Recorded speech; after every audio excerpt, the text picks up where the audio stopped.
Short term dua. Satu kita dalamkan, dan satu lagi air masin. Dalam kalau tak ada hujan tak boleh buat apa. Tak boleh buat apa. Ni hulu sungai kita kan. Ya ni. Betul. Berapa 15 km? Lebih kurang 15 km. Nak tu air kering semua. Semua sana boleh jalan. Atas ni dalam 1 km ni semua dah boleh jalan kaki. Yang ni yang tu usaha Dato' dengan tuanku minta tuanku tolong.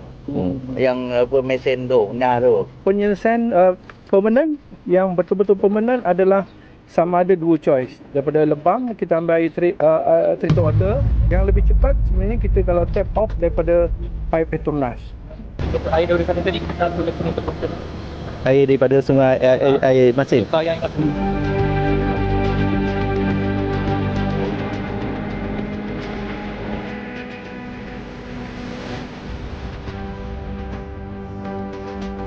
Saya bagi pihak semua nak ucap terima kasih.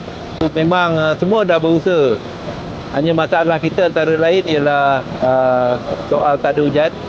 Tapi sekarang maknanya kita tengah cari lagi alternatif lain. Dan kita terima kasih atas perancangan tu, dan kita akan tengok macam mana kita boleh bantu supaya sekurang-kurangnya kalau kita boleh selesaikan segera, dan tahun depan kita tak hadapi masalah yang sama.